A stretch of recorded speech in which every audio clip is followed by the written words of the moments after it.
So everybody, welcome to our webinar today. This is the final webinar of the 40th anniversary year, as well as the final in this learner-oriented series. So thank you for joining us today. We are very fortunate to have our colleagues over at the University of Porto who are going to talk to you today about learner-oriented assessment. So I'm going to introduce Cláudio, Cristiana and Patrícia, who will all be presenting today. So I'm going to hand over to you. So Patrícia, if you want to share the screen. Hi everyone, actually I'm just making this introduction today and to bridge the previous content of this webinar series. So today we'll focus on the learner-oriented assessment in game-based approach. So hopefully you will note a strong connection between the different sessions, topics, and what we are addressing today. So actually, we'll start with Patrícia Coutinho, and then we'll finish with Cristiana Bessa. They are both PhDs at our Faculty of Sport in the University of Porto. They have both a strong background as players, volleyball players, and then both in coach education and in physical education, teacher education. So these are two scholars who have a strong connection to practice. So I will leave it to Patrícia from now on. Okay, so hi everybody. Thanks Alan for the introduction again. Thanks Cláudio for the opportunity, and thanks Cristiana for sharing this session. It's a pleasure to be here with you.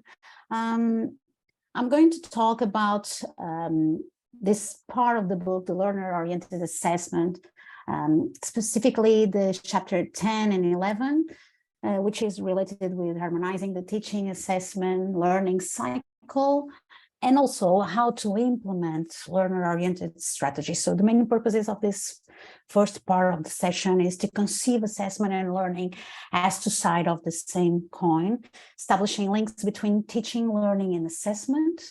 Also to understand the need to create tailor-made assessments that respect inter-individual and intra-individual variability.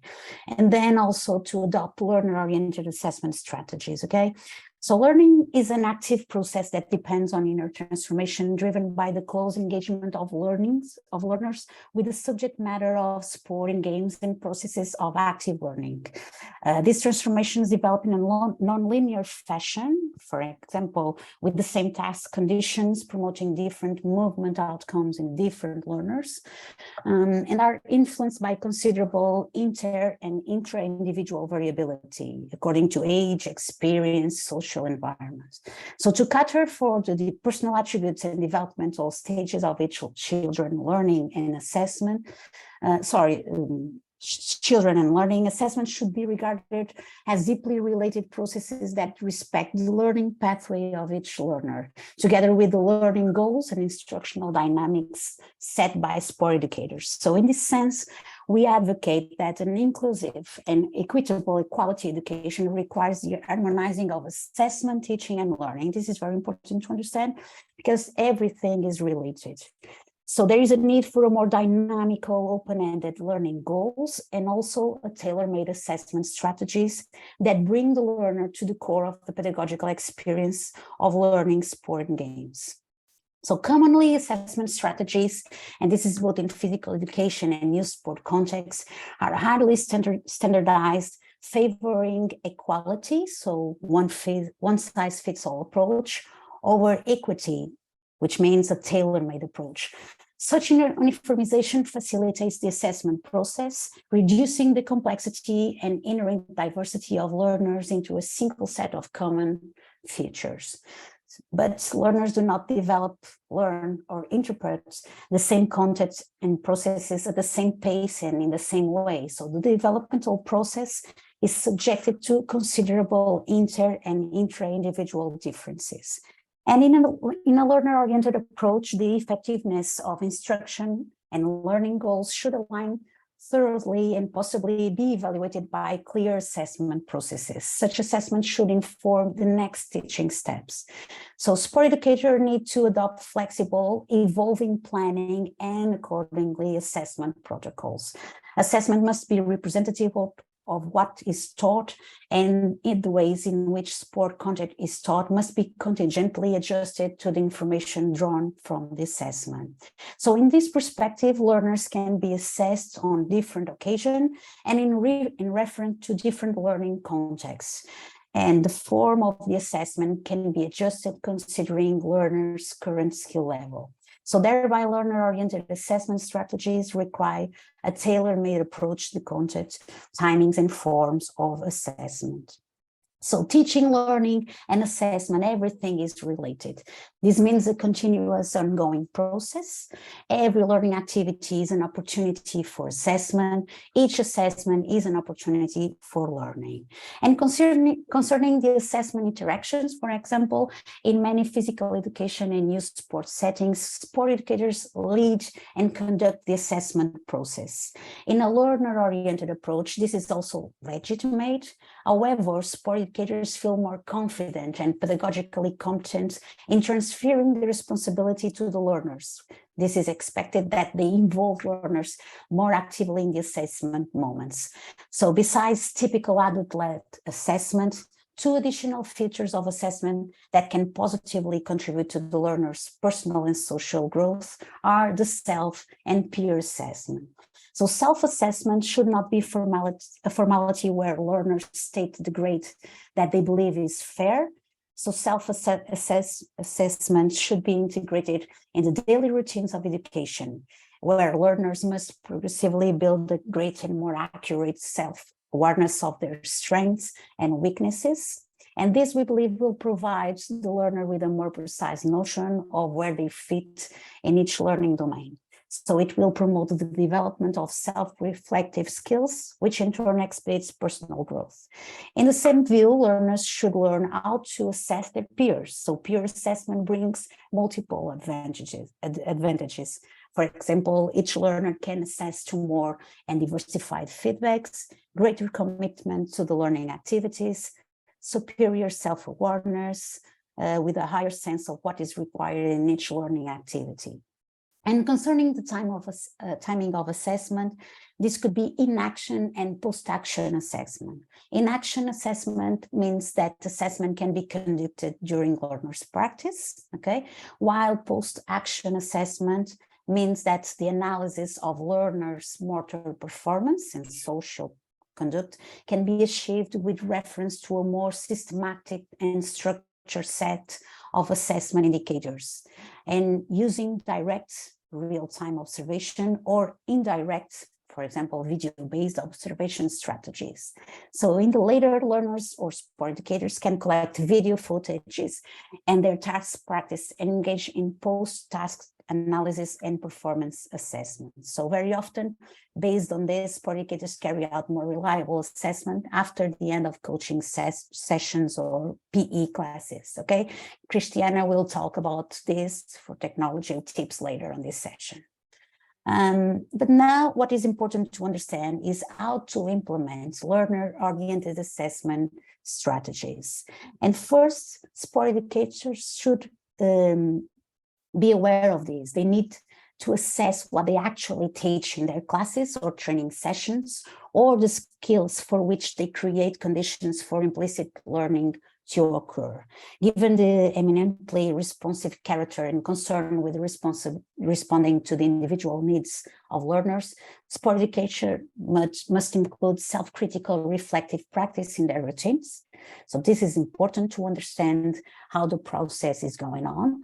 This can easily be fulfilled through a reflective diary where sport educators maps the more technical components of the teaching learning process. For example, the characteristics of the tasks presented, learners' responses to them, but also their anxieties, struggles, critical reflections, pedagogical intention, and their need improvement issue. We offer a proposal that may help the sport educators to better locate themselves on their professional development pathway as facilitators of learning. This proposal relies on self-training and the possibility of assigning different criteria to the assessment. For example, this table allows to simultaneously map the level of responsibility attributed to learners in the different dimension of instructions, for instance, content selection, task presentation, and it locates the scaffolding means used by sport educators and the predominant intervention setting and operation they use, for example, guided practice. Sport educators can map their most predominant type of pedagogical intervention, as well as follow that trail over time. This self-analysis can be performed immediately after a session or at the end of the week, and sport educator records their perception of what has been done. They can compare this analysis with the content of their training plan or ask another sport educator to run that analysis and confront the two sheets to check for accuracy. A learner-oriented assessment aspires heavily to inclusion exposed, so therefore high importance is assigned to the development of various social skills that can implicitly contribute to this goal. So next we will present several possibilities that sport educators might find appealing and easy to handle. For example, considering equity and inclusion assessment, the level of inclusion or equity of participants in activities can be measured quantitatively. For example, sport educators or even learners may measure participation time of each learner in gameplay activities, as you can see in this table. For example, playing time in or out the game, okay, as you can see here in this example, or they can quantify learners' actual on-the-ball participation. For example, in this case, you place in each box per each player on the ball action. For example, if they threw, catch, dribble, or shot the ball, and you can have a better notion of what they are doing on the ball participation, okay? Sport educator can also make descriptive narratives of learners' participation in games or scaffolds the narrative analysis of the analysts or team captains. It will be helpful to have some indicators of how inclusive segregating attitudes may manifest during game-based activities. For example, these behaviors can be expressed in the simple act of a player not passing the ball to a certain teammate in the form of unpleasant and discriminatory verbal interaction, or they can occur when certain circumstances are combined. For example, in the moments immediately following a defeat, when certain practitioners are grouped in the same teams, for example. A learner-oriented approach also requires learners to exhibit high levels of personal and social responsibility. These include taking responsibility of their roles in the design and presentation of game, or showing acceptance of peers on an individual and team level. So the most common format of providing students with feedback is using rating scales and checklists. So the table presented here provides a sample checklist that can be used to provide learners with some source of feedback about their social development progress. So several discrete positive social attitudes may be assessed. For instance, if they accept advice, if they show responsibility, if they cooperate with others, for example.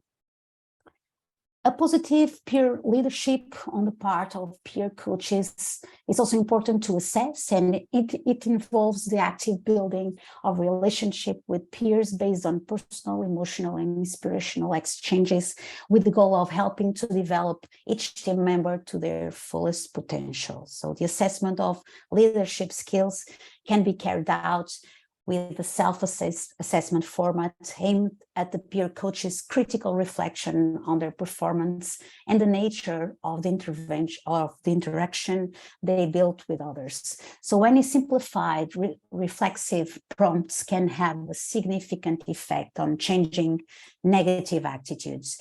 So for example, this can include taking self-critical notes in a role-playing journal, for example, regarding questions like, how do I feel in my role? Am I doing everything in my power to help all my mates?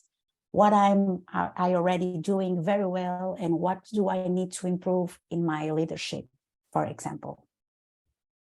Besides the high relevance attributed to learners' development of social and collaborative skills, learners are still learning to play games. So in this sense, it is important to also involve learners in taking records related to sport performance.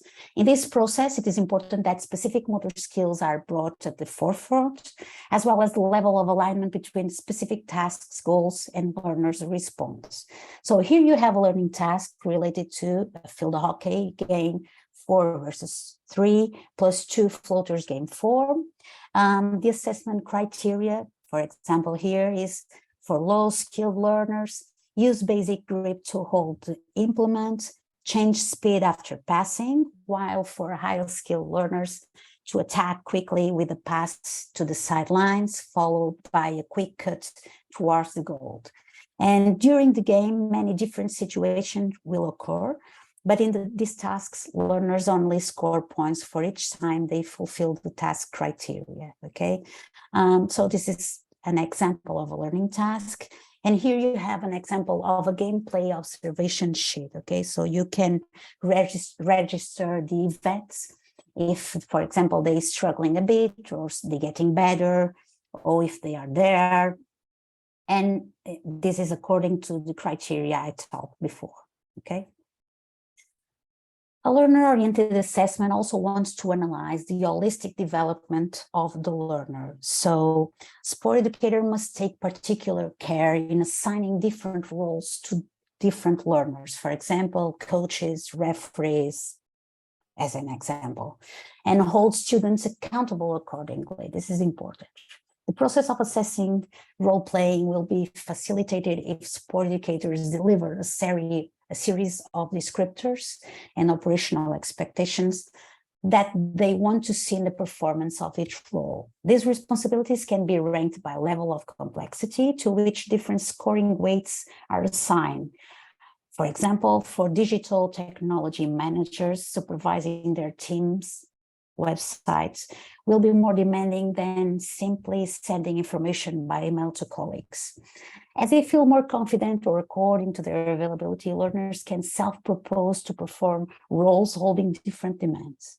And this table exemplifies a record sheet of the referee's roles, for example, applicable both in competitive events held within the team or between teams of different institutions, and in any training sessions that the sport educator feels appropriate to consider it.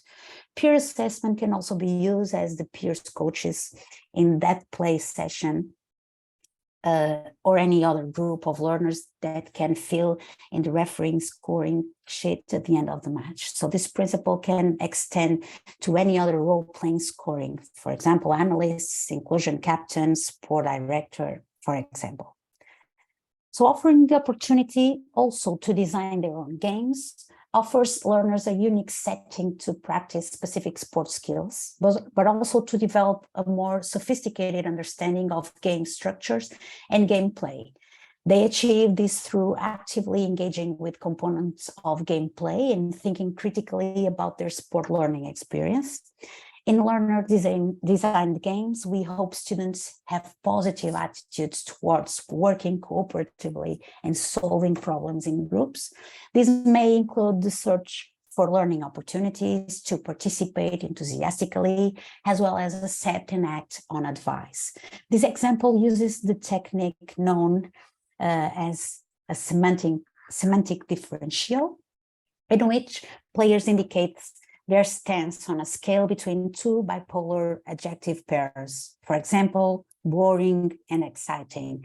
So this example you see the screen, players simply place a check mark in the appropriate box, and those on the far left are considered the less desirable, while those on the right are the more desired. It is up to sport educators also to choose which learning outcomes to highlight. For example, a performance-oriented, how many times did you get the base? A personal and social development-oriented, for example, for 1 to 5, how would you score their praising of teammates? or a process-oriented? How many times did they faint or fast break before supporting? As a team, learners can use this information to define goal-oriented activities in game tasks, their team's competition strategies, or even set an action plan to change less appropriate social attitudes, for example, during the sport panel discussion. And this table, you can see on the screen, presents an example of this.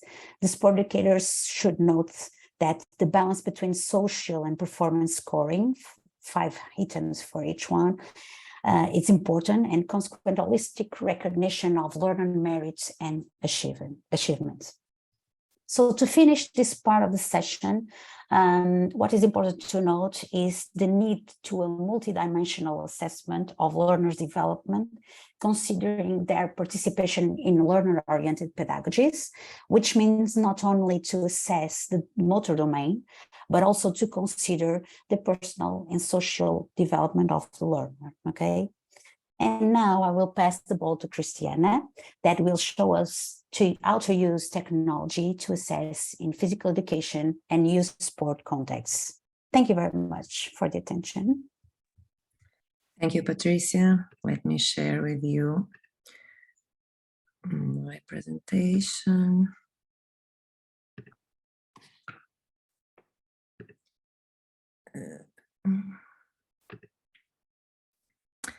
I think now everyone is seeing, right?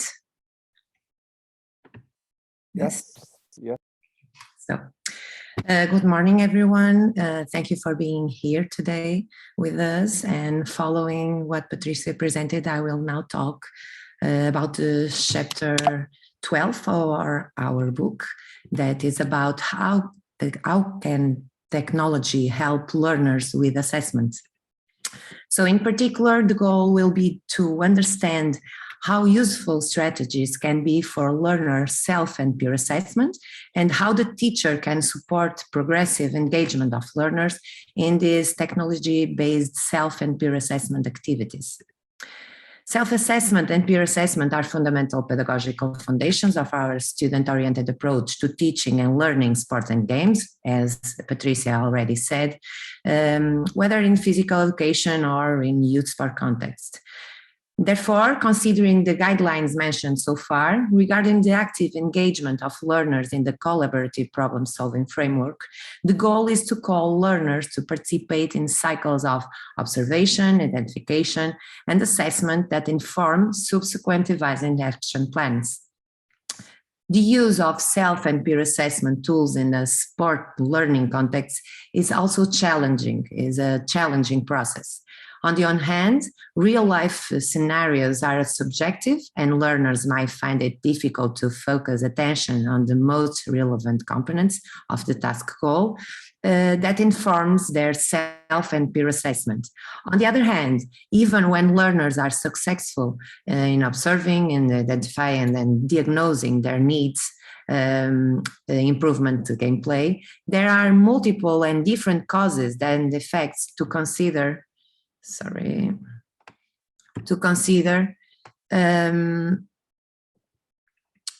Transforming the assessment in a challenging task for inexperienced learners. For that reasons, if properly scaffolded by sport educators, technology might assist learners having the technology as an extra motivational ingredient, becoming a powerful means of development of gameplay and social skills. In this way, the aim is to create a bridge between the sporting experiences lived by students and their everyday social and cultural world, where technologies are a pervasive part of their daily lives. In fact, there are several benefits in developing reflective observation and self and peer assessment, namely the promotion of high cognitive engagement in learning and deeper understanding of sport and games, developing a greater sense of autonomy, self-awareness, and self-esteem. Finding explanatory reasons for errors and problems will facilitate the relationship between the cognition, the mental analysis, and the action, the motor solution, and will increase the learner's ability to monitor their own practice and modify it in an autonomous way. learners can also develop a sense of greater control over their own sport development, as they can better understand the efficiency factors, focus in the process, for example, skill execution, that may influence their efficacy, for example, scoring a goal. The focus on positive self and peer assessment perceives the limitations and strengths of every learner as a crucial part of practicing and learning sport games. Analysis and assessment of video images of critical situations occurring during moments of competition establishes a clear relationship between the problems identified during practice and the definition of goals, learning content, tasks in sport coaching context, etc. And it also enhances the development of social and relational skills and learners' ability to communicate, their sense of belonging, the ability to cooperate, to develop mutual help or also mutual respect. By other side, as a pedagogical complement, technology is a form of improve the feedback because it allows learners to self-observe or to observe others, collecting important information about what may be interfering with their technique or tactical solution. There are also different educational benefits in the use of technology in peer and self-assessment, and some of them are, for example, the immediate video-based feedback can refine the assertiveness of performance analysis, and learners' observation of the action increases their identification and understanding of errors and game problems. Most of technology is user-friendly and can be used in versatile ways. It can also expedite learning by providing learners with opportunities to create pedagogical resources that they can match against task goals or a performance model and follow throughout the lessons without an adult guidance. Some tools, like, for example, video clips, allow revisiting critical moments in learners' gameplay practice through slow down, the pause, the rewind analysis. And this fosters brainstorming about what is the current practice and what is the desired practice. And then we also have the post-practice, so the delayed feedback that can provide more time for developing more reliable self and peer assessment. Nevertheless, like any pedagogical tool, the use of technology has also limitations, of which sport education should be aware. So one of them are the over-reliance of technology-based augmented feedback that can turn learners overly dependent on external sources of information, with a potential increase in feelings of insecurity when they are absent. The regular use of technology also implies refining the lesson or the training plan to maximize effective practice time and the time needed to train learners for using these tools. The strong participatory and collaborative components of technology-based self and peer assessment activities may require careful scaffolding of the quality of social interactions between learners. And the non-mediated integration of some technology, for example, the use of smartphones in physical education classes, or even in youth sport, and learners can eventually miss the understanding of its educational value, what can lead to deviant behaviors and be a focus of distraction. For example, we also know that they can access to social networks during that work, so we must be careful about it. A wide set of technological tools are used by sport educations across all the globe, and Casey, Goodyear, and Harmer are authors that offered us a remarkable collection of pedagogical cases for the enhancement of children's learning in physical education using technologies, and we will now see different examples of that. Starting with the laptop or the tablet, These devices can be used to assess a range of applications and includes also a camera and video function that can be used by learners to support self and peer observation and diagnosis, assessment, and learning. Here, we are seeing the filming of physical education students practicing hurdles barriers, and later each one had the opportunity to review their performance as well as rely on the help of their peers to identify technical weaknesses and find a way to overcome them. These will form the baseline upon which learners can develop their observation and diagnosis skills, and subsequent planning and implementation of action plans to resolve their gameplay weaknesses. Portable cameras can also be useful to capture photos and videos in highly dynamic and action settings. It can be placed in a fixed place and collect image of a practice setting, for example, the gameplay events, and used to capture collective team interactions like the picture on your left.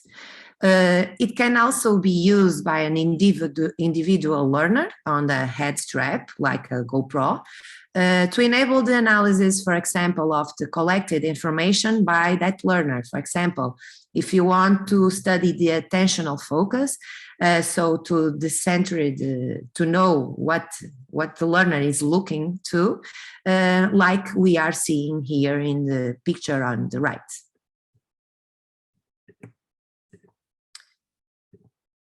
Another advantage in using portable cameras is the access to the collected videos in slow motion, for example, and this can allow us to focus the attention of learners in different details of the movement. More powerful does this become if we do this? Here we are seeing a solution in which the sport educator makes available immediately after the execution the image of the athletes. So running the recording with a delay. So with some delay allows the athlete to execute the skill and then move to the TV in this case and see what ended up to do. It's an application called Bust Move, and it's a video delay application that we can have also in our sport contact or in our physical education classes. The use of YouTube or similar web platforms, it is also an option to share websites that allow users to upload, to view, and to share videos. Sport educators can show videos of expert performers, for example, as a way of introducing a task or a sport content to learners, or eventually to scaffold peer coaching activities. Here we are seeing two different examples, and it's a Fitch call. It's a platform that we use to students in physical education develop different exercise for performance in physical education abilities. Another possible technological tool is the GPS tracking systems that provides learner tracking and delivers play participation monitoring data in real time. It detects accelerations, deceleration, changes of directions, and integrates head-on data such as heart rate, for example. In outdoor high-performance youth sport teams can be also used to map the range of field coverage and individual and collective intervention of learners, and also can capture indicators of the type of physiological work performance, if it's anaerobic, aerobic, high intensity, etc., indicating the suitability of the tasks to reaching targets in heart rate zones. The heart rate monitoring are essentially a fitness tracker. It includes built-in heart rate monitors, touch screens, smartphones, notifications, activity and health adjacent information tracking, automatic exercise detection, and can be also coupled to mobile phone devices for GPS tracking. For example, learners with heart rate monitoring can create individual heart rate charts on station works and compare this data with recommendations of appropriate levels of physical activity. So, but to use this technology, we must be aware that there is a need to scaffold learners to do it. So at a basic level of scaffolding, there are typical processes that must be mediated by sport educators. These include the everyday support provided to learners during their gradual contact with technology. And for example, we must be aware that is need a progression in how each technology is used, namely expanding its practical application, correlating different variables and increasing the complexity of data interpretation. Also, we must aware of setting a progression in learners' use of increasingly more sophisticated technologies. And imagine we begin with the using of YouTube video observation, but we must progress with the use of video clip editing software, okay? Sport educators also need to integrate a reflexive cycle inherent to the assessment process. So in other words, it is important that sport education help and guide learners to actively involve into the content development. So complying the cycle of observe, perform, reobserve, reperform, plan, etc. We have the observation, the assessment, the planning, and the application of new solutions of learning tasks that we need to properly align. So in this figure, we provide a potential technology-based conceptual proposal for self and peer assessment, where learners should be guided to assess game performance problems, technical or skill-based problems, related to the main issues of problems of their learning.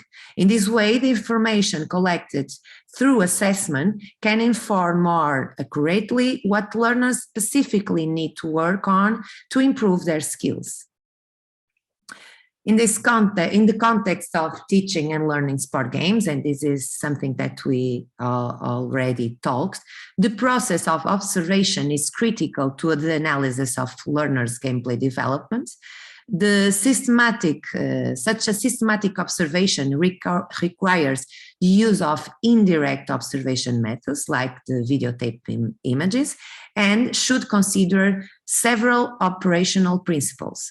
So in the indirect observation, it can be carried immediately before or after the physical education lesson, or immediately after the performance of actions. It also allows for a thorough and complete analysis of sport performance components that cannot be measured through snapshots, direct observation. The use of technology in indirect observation is particularly useful to record behaviors of high frequency and duration, where its occurrence does not allow the observer to make effective recordings and assessment in real time. And finally, provides an opportunity to involve multiple and individual observers to cross opinions, and use of video clips that allow us to frame by frame, forward, backward, pause, slow motion functions, etc., as we saw before in different examples. In the preparation of learners for an effective observation of their own practice or for their teammates' practice or the practice of learners of, imagine, other teams or other institutions, sport educators must steer learners' attention to different things. So, for example, to critical gameplay moments and motor action components, for example, what is happening when your team and the opponent is defending, what happens when the ball enters on the right side of lane, Two essential aspects of the task, identifying those that need to be reinforced in re-instruction or feedback. For example, helping learners to separate relevant information from noise, or by scaffolding learners changing of the task themselves to better the practice of those skills. So learners will realize that not all the relevant information can be addressed at once.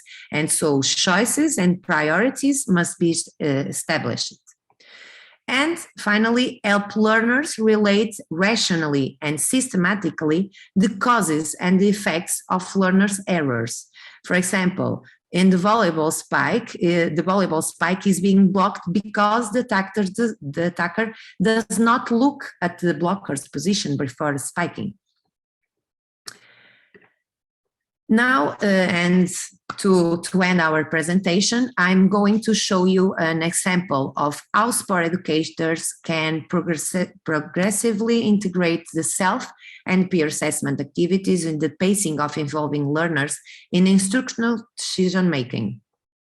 Based on this framework, sport educators can easily build a sequence tailored to their specific practice context that extends learners' active engagement in macro and meta levels of creativity or any other level of instructional and social interactions they wish. This figure corresponds to a badminton practical task situated at micro level of creativity in line of the creativity progression presented in previous webinar sessions and presented in chapter 8 of our book. And here, learners are continually scaffolded along their active participation in self and peer assessment interactions using different technology. So in the pre-session, the sport education has previously selected a series of 1 versus 1 game badminton sequences associated with game started through long service. So they have long service, then clear shots, then lob or drop shot defense. Then sport educator demonstrates or repeats to learners the critical gameplay components, for example, focusing the attention of hands, the arms position, the angle, the grip, or the footwork. And then each peer coach takes his team to a practice court and implements the task. Here, the sport educator can use, for example, the video-based tasks, for example, an example is the YouTube.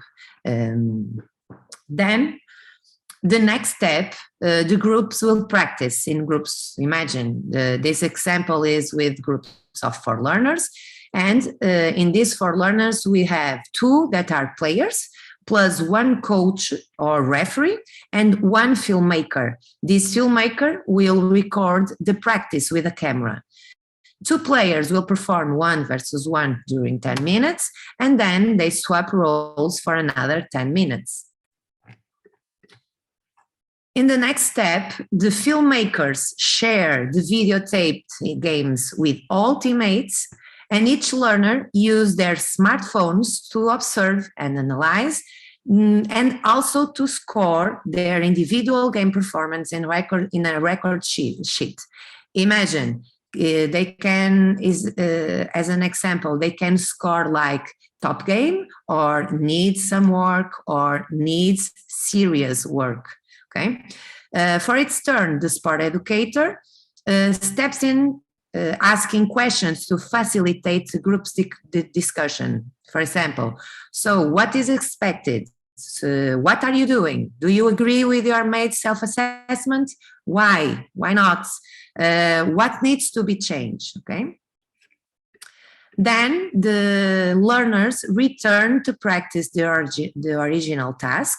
During this practice, the sport education step in to engage learners in both convergent and divergent tactical questioning. So imagine for lower skilled learners, he will use the convergent tactical questioning, trying to learners to meet the preset criteria, but for higher skill learners, you will ask them to find a new solution. So to have this divergent tactical questioning. And the last phase corresponds to the pause session and the opportunity to reobserve and assess and here the sport educator will analyze the videos and all learners to identify the most pressing game problems. Then he will edit the video clips and the critical incidents and will send it back the videos to each learner individually. He will also send them an email with potential practice tasks to work on the needs improvement bits that learners should study before the next section. The peer coach are tasked now to pre-select potential tasks to work to the next section to engage at a meso level of creativity. So will be the next level of our progression of creativity. So this is it, an example of the work that we can develop in our classes.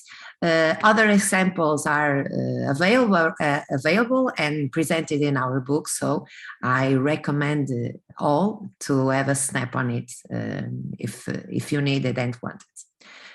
So thank you very much for being here again, and now we are ready for your questions.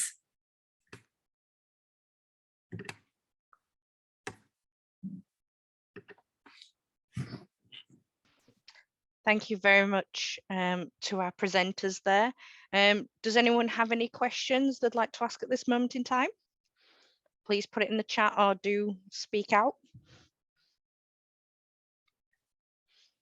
Give you like a couple minutes to sort of type things out.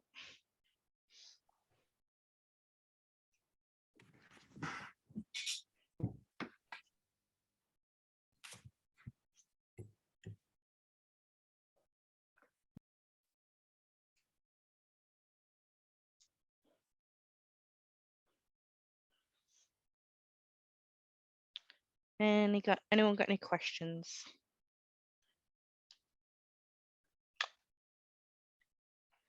Everyone seems to be happy at the moment. I think that's always a good sign, isn't it? We have a comment in Portuguese in the chat. Many thanks for that. Fräulein Esteban.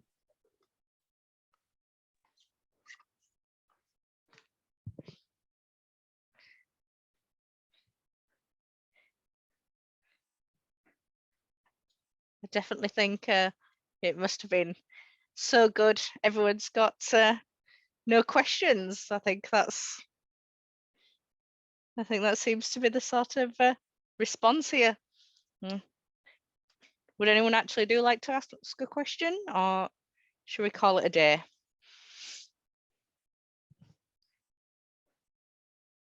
Just Helen leaving perhaps a final comment. Thank you everyone for attending this webinar series. Our intention was to really help anyone who is a sport educator, that is, who is coaching or teaching and trying to educate learners through sport, through and by sport. So as we show you, this is available. So we, of course, the time is short, so we provided just a snapshot with what we considered are the high points and perhaps are more easily grasped for you. So I hope this was helpful, and that then we can meet again all in some events. So see you everyone, and thanks Ellen for your facilitation. As always, a great work. So thank you so much for that. It's my pleasure. Thank you so much for presenting and having this webinar series for us. I will put the book onto our website so that people can have a look at it and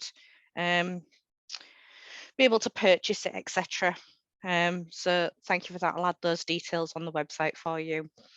Beyond that, thank you all for attending. As I said, this has been the final webinar for our 40th anniversary year. All the recordings will be made available on our website. And if you are interested in future recordings, please do let us know, because we'd like to continue putting on professional development webinars. And we also have our 40th anniversary conference at the end of January. So please do sign up to all that. Thank you so much to our colleagues in Portugal, and we will speak to you all later. Thank you very much. Thank you.